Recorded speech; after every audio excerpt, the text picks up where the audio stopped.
I knew that was going to happen the minute I went for this.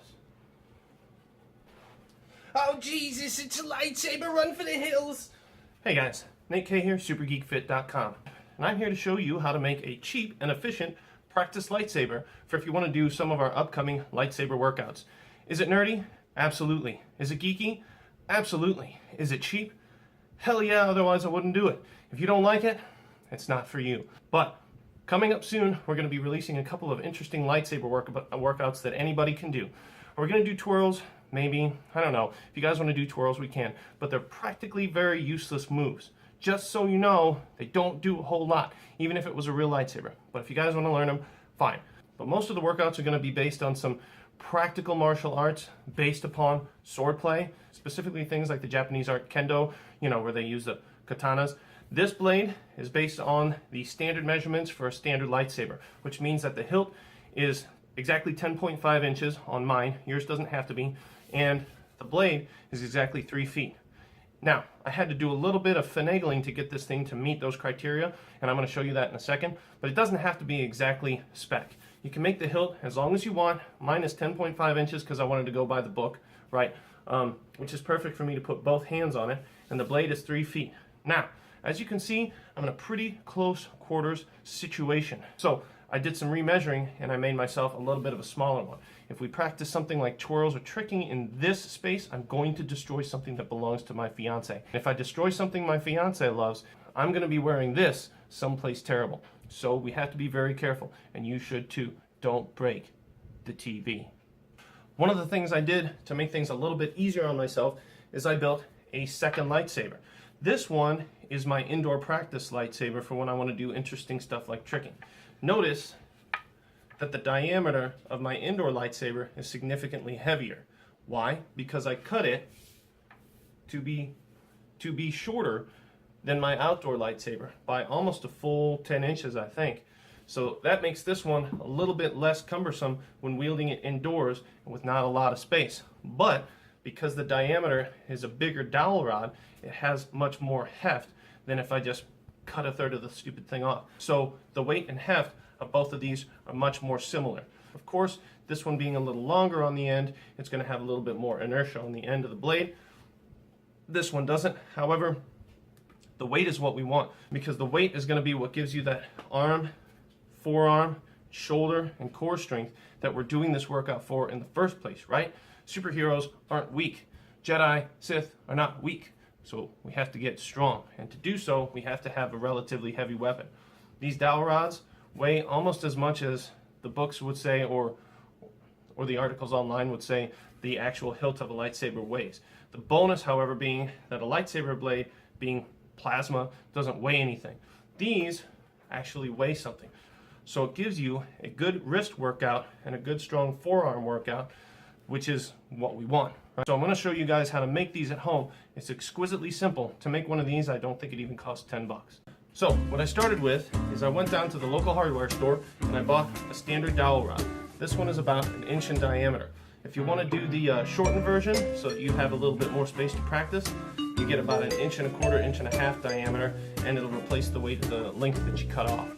Remember, if you're cutting, be careful. Only do it if you know what you're doing, and use a very, very safe tool. A lot of times, if you buy it at like a Lowe's or Home Depot, or maybe even Hackman's, they will cut it for you if you ask them to. That's what I would do. So, the standard dowel rod, I cut about 1 inch or so off the end. I just told them I needed 3 feet and 10.5 inches, and they just cut it down. This one, I can't remember what I told them, significantly shorter. They just cut it down for me, and I walked home with exactly the length that I needed. So you don't really have to own a saw or any of that jazz. I think the dowel rods each were like $2, so it's way cheaper than if you go online and buy one of the expensive lightsabers that hold up. These hold up a lot better. Obviously, they're not as cool looking, but these are workout lightsabers, right? And that's the whole point, is working out. So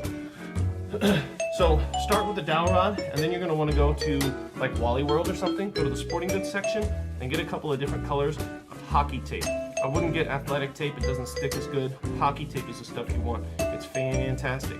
I got black and some blue. I can't find my blue hockey tape. This is blue masking tape, it works okay. So then what you want to do to build a handle, you're going to want to take a marker and mark about 10.5 inches so you know where the end of the handle is going to be. Then you're going to take a length of hockey tape, you're going to tear it or cut it. It's fantastically hard to tear, so you might just get some scissors. And you're going to twist it up.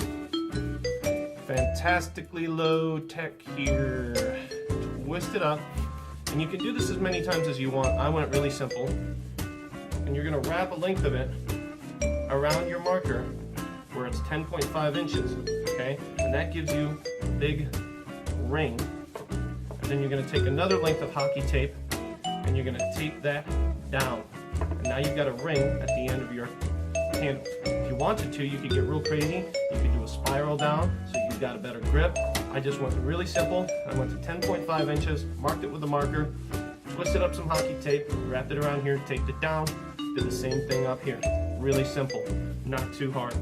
Then, once you've got your rings taped down, you're going to want to do a strip of hockey tape at a slight angle down the handle, and then you're going to want to get to the end, and you're going to want to reverse it around the end, and then come back up. This is the hard part. Go slow because it's going to pucker if you don't go too quick. You don't want it to pucker because it's going to give you blisters on your hand when you use this thing. You want a nice, smooth circumference. You've got good grip. It's not going to have little lumpies. That's going to give you blisters on your hand. Then you're going to want to take a few strips of hockey tape and put it on the end, the butt of the handle, and then you're going to want to run a couple strips of hockey tape around that to hold it down. I did all of this in black, and then I finished it off with blue just for an interesting look because I'm that way. But you don't have to do that. You can use one color hockey tape. Hell, you can use pink or bright chartreuse. I don't give a shit. Whatever you like to do. This one I did the opposite of, so that's probably where my blue hockey tape went because I finished it off with this one, but I don't really know. And that's really all you have to do. So, wooden dowel rod from the store, have them cut it off for you. 1, 2, 3, however many different colors of hockey tape, and you're gonna roll some up, and you're gonna make a ring out of it here, ring out of it here, tape it down, and then you're gonna do a cover over the handle. The purpose of the hockey tape on the handle is so that you have a good grip that you can maneuver the lightsaber with, and it's not going to wear your hands out. This wood, you don't want rubbing against your hands. You're going to get a lot of chafing, a lot of pain, and you're going to get blisters in your hand. That's what the hockey tape is for. It's supposed to protect your hand, and it's supposed to give you something to hold on to. I went with about 2 coats of hockey tape. It's up to you how much you do, but that's it, really. So each one of these lightsabers, well, I had to buy the hockey tape for both. So together, I think it cost me like $6 to make both of these lightsabers. So if you're in a pinch, if you're in a bind, if you don't have $300 friggin' for an Ultra FX lightsaber or whatever they are, then build one like this. The other reason is this one's got a little bit of weight and heft, and it's going to hold up to hours and hours of striking and drilling, which at some point we're going to get into. But for right now, we just need to learn how to maneuver your blade and how to use your body with the blade in order to get the workouts done. So that's what we're going to be doing moving forward in the next few weeks. But for now, you got to have one of these to come to class. So remember, dowel rods, hockey tape, marker, don't cut your hand off. I think that's everything. Yeah, I think that's it. So get one together, get 2 together, I don't care, and we'll meet in the dojo training section for your lightsaber demos. Catch you later, Super Geeks. Bye.